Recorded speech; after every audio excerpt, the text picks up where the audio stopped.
नमस्कार मित्रांनो, ठरलं तर मग या येणाऱ्या काही ट्विस्टमध्ये असे होणार आहे की सायलीचा आता जीव वाचून ती घरी आलेली असते आणि प्रियाने जे कारस्थान केलेले आहे तर सायलीला सर्वजण विचारत असतात की सायली, तुझी ही अवस्था कशी झाली, तू जिन्यावरून कशी पडली. तेव्हा मात्र प्रियाची बोलती बंद होते. प्रियाला भीतीच असते की सायलीने जर आता सर्वांसमोर हे सांगितले तर मग आता अवघड होईल आणि त्या प्रतिमाने तर आता सायलीला रक्त देऊन आणखीन एक महाखुलासा केला असतो. त्यामुळे प्रिया तर खूप घाबरली असते. परंतु सायली ही मनात विचार करते की प्रियाला मात्र आता रविराज काकांसमोर जर हे सांगितले तर त्यांना वाईट वाटेल, म्हणून सायली ही प्रियाला शिक्षा देण्याचे ठरवते. परंतु सर्वांसमोर नाही, सर्वांसमोर ती तिचे कारस्थान सांगत नाही आणि प्रियाला जर तिच्या ह्या वागण्याची शिक्षा नाही दिली तर तिचे हे त्रास देण्याचा प्रयत्न आणखीनच वाढत राहील. कारण तिने आज यावेळेस माझा जीव घेण्याचा प्रयत्न केला होता, म्हणून सायली ही प्रियाला जिन्यावरून ढकलण्याचा प्रयत्न करते. प्रिया तर खूपच घाबरलेली असते आणि प्रियाला असे वाटत असते की सायली खरंच मला आता जिन्यावरून ढकलून देते की काय. परंतु सायली ही तसे करणार नसते. सायली ही प्रियाला चांगली सुनावून तिला धमकी देणार असते की यापुढे जर प्रिया तू या घरात कुणालाही त्रास देण्याचा प्रयत्न केला तर मी तुला सर्वांसमोर तुझे हे कारस्थान आणेल. तेव्हा प्रिया तर खूपच घाबरलेली असते. तर रविराज काका हे विचारातच पडलेले असतात. ते विचार करत असतात की प्रतिमाने आज सर्वांसमोर जे काही सांगितले की प्रियाला तिने मागच्या वेळीस रक्त दिले होते आणि सर्वांसमोर आता प्रिया आणि सायली या दोघींचा रक्तगट सारखा आहे हे तर सर्वांना समजलेले असते. कारण ऐन मोक्याच्या वेळेस येऊन प्रतिमाने सायलीला रक्त देणे हा खूप मोठा एक योगायोग घडला होता. कुसुमच्या रिक्षासमोर प्रतिमा काय यावी आणि तिने सायलीला रक्त देण्यासाठी हॉस्पिटलला काय यावे, हा सर्व काहीतरी नक्की यामागे कारण असणार आहे की आपल्याला प्रिया ही धोका देते की काय. म्हणजे प्रिया बनून आपल्या घरामध्ये तन्वी जी मुलगी राहते ती आत्तापर्यंत प्रतिमाने तिला ओळखले सुद्धा नाही आणि तिला जवळसुद्धा येऊन दिले नाही. आणि सायली आणि प्रतिमा या दोघीमध्ये एकमेकींविषयी किती प्रेम, किती एकमेकींची त्यांना काळजी, सर्व काही एका मायलेकीप्रमाणे जसे असते तसे त्या दोघीमध्ये नातं आहे. म्हणजे आपल्याला प्रिया धोका देते की काय, म्हणजे ही प्रिया खोटी आहे आणि जी सायली आहे तीच आपली तन्वी आहे की काय, असे रविराज काकाला खूप मोठा प्रश्न पडलेला असतो. आणि आत्तापर्यंत सायली या घरात राहते आणि तिने आत्तापर्यंत जे काही घडवले, जे काही पदार्थ बनवले, जे काही प्रतिमाला जे आठवणी आहे त्या सर्व प्रतिमाच्या सायलीमध्ये दिसतात. प्रियामध्ये आत्तापर्यंत एकही गुण असा प्रतिमेचा दिसलेला नाही आणि प्रिया नक्की आपल्यापासून काहीतरी लपवते. म्हणून रविराज काका हे मधुभाऊंना भेटण्याचा प्रयत्न करतात. म्हणजे मधुभाऊच नक्की सांगू शकतील की प्रिया आणि सायली यामध्ये नक्की काय, कोणती तन्वी आहे, प्रिया आपल्याला फसवते की काय. नक्की मधुभाऊंना याबद्दल सर्व काही माहिती असेल, कारण सायली ही लहानपणी आश्रमात राहत होती आणि मधुभाऊंना हेच विचारावं लागेल की सायली आता आश्रमात आलीच कशी. म्हणून रविराजला खूप मोठा असा उलगडा होत असतो आणि ते विचार करून ठरवत असतात की नक्की प्रिया आपल्याबरोबर खोटं वागते आणि आत्तापर्यंत आपण ज्या मुलीचा त्रास करत आलो होतो ती मुलगी आत्तापर्यंत आपल्याबरोबर प्रेमानेच वागत आली. तिने कधीही आपल्याला असा दुजाभाव केला नाही आणि प्रेमाचीच वागणूक एका वडिलांप्रमाणे तिने आपल्याला दिली. परंतु आत्तापर्यंत आपणच तिच्याशी कधीही असे वागलं नव्हतं. परंतु जेव्हा ती प्रतिमाला या घरात घेऊन आली तेव्हापासून तिच्याबद्दल माझ्या मनात खूप काही असे प्रेम म्हणजे वाढतच चालले होते. कारण आत्तापर्यंत रविराजला प्रियाने सायलीबद्दल खूप काही खोटे सांगितलेले असते की सायली ही मधुभाऊंबरोबर आश्रमात कोणाचबरोबर व्यवस्थित वागत नव्हती, ती चोरी करत होती आणि माझ्याबरोबर तर कायम ती मला त्रास देत होती आणि कायम तिने मला कमी लेखण्याचा सुद्धा प्रयत्न केला. असे अनेक काही तिने रविराजचे कान भरलेले असते. परंतु सायलीमध्ये आत्तापर्यंत तसे एकही गुण रविराजला दिसलेले नसतात. आणि सायलीने मागच्या वेळेस जे काही गणपती बाप्पांच्या वेळेस प्रतिमासारखे करून दाखवले होते, सांजेची पोळी आणि जे काही जास्वंदीचे फुलं, जशी प्रतिमा आत्ते ही प्रत्येक सणाच्या वेळेस तयारी करायची अगदी तशीच तयारी सायलीसुद्धा करते. आणि यावेळेस मात्र प्रतिमा जे जे काही करते, जे जे काही तिला मनाला पटत असेल ते अगदी उत्साहाने सायली करत असते. म्हणून रविराज म्हणतात की नक्की काहीतरी सायली आणि प्रतिमा या दोघीमध्ये बॉन्ड आहे आणि तो आपल्याला आता शोधून काढावा लागेल. तेव्हा मात्र रविराज काका घाईने जेलमध्ये मधुभाऊंना भेटण्यासाठी येतात. मधुभाऊंना विचारतात की मला एक गोष्ट कळत नाही की प्रिया ही माझी मुलगी बनून तन्वी म्हणजे घरामध्ये राहते. तेव्हा रविराज काका मधुभाऊंना विचारतात की नेमकं मला सांगा की सायली तुम्हाला लहानपणी कुठे सापडली होती, तिच्या काही आठवणी, तिच्याकडे काही असे होते की नक्की ती माझी तन्वी आहे म्हणून ओळखू शकता येईल.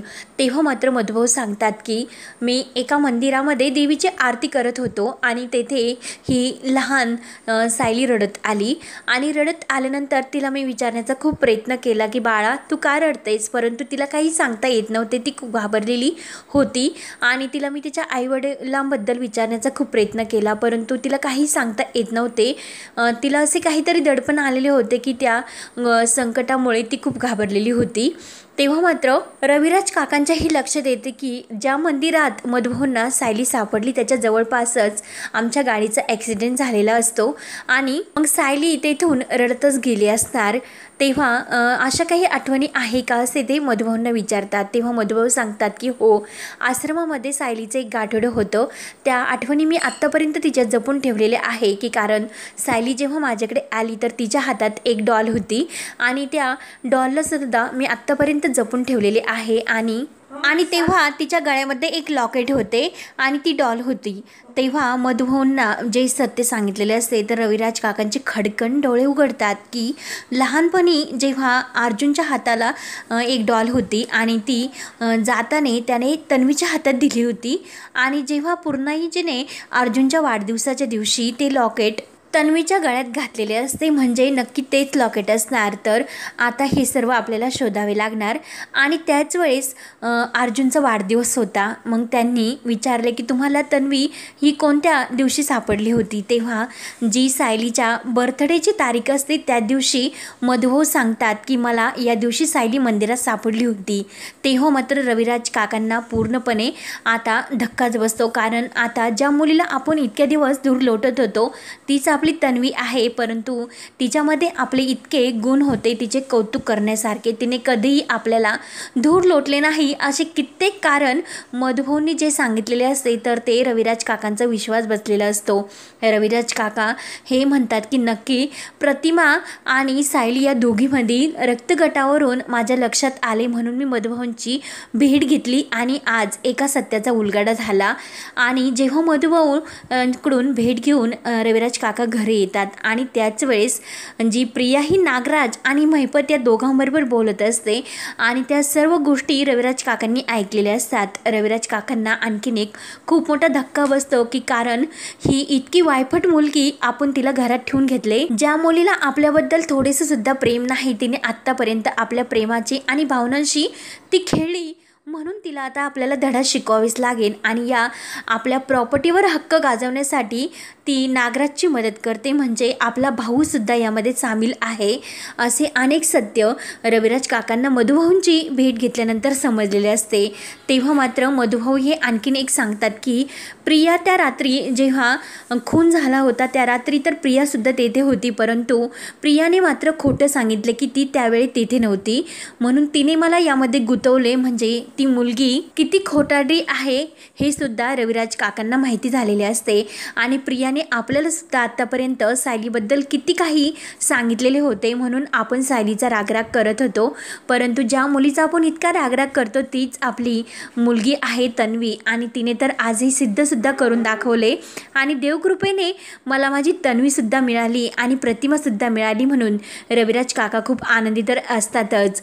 परंतु जेव्हा आता गणपतीचा उत्सव आलेला असतो तेव्हा मात्र प्रतिमा आत्याची ही खूप गणपती बाप्पांच्या आगमनाची आणि तयारीसाठी तिची खूप सुरू असते लगबग आणि सायलीची सुद्धा जीवाची खूप लगबग सुरू असते. दोघी सुद्धा अगदी एका विचाराने सर्व काही करत असतात. प्रतिमा आत्या ही तेथेच उभी असते. गणपतीची सायलीने सर्व तयारी करून ती खूप खुश होत असते. तेव्हा प्रतिमा तिला खुणावून सांगत असते की सांजेची पोळी बनव नैवेद्यासाठी. तर सायली ही प्रतिमा आत्याच्या अगोदरच सर्व काही बनवून टाकते आणि त्याच वेळेस प्रतिमा आत्याची सुद्धा खात्री होते की नक्की सायलीला सर्व काही आपल्याबद्दल माहिती आहे, की कारण जास्वंदाची फुलं ही लगेच गणपती बाप्पांना आवडतात आणि हे आपल्याला माहिती होते. आपण दरवर्षी पूर्णाईला जास्वंदाची फुले गणपती बाप्पाच्या पूजेसाठी आणून द्यायचो आणि नैवेद्यासाठी सांजेची पोळी मीच माझ्या स्वतःने हाताने करायचे. आणि हे सायलीला कसं समजत असेल तेव्हा प्रतिमा आत्याला खरंच हे म्हणजे खूप मोठं सत्य समजते की सायली हीच आपली तन्वी आहे. आणि रविराज काकांना सुद्धा समजलेले असते की आपली मुलगी तन्वीच आहे. म्हणजे गणपती बाप्पांच्या उत्सवात हे खरं कुटुंब एकत्र आलेले असते आणि सर्वांना सायली ही आपली मुलगी आहे तन्वी, आणि तन्वी हीच किल्लेदारांची मुलगी आहे हे सुभेदारांच्या घरासमोर सुद्धा आलेले असते.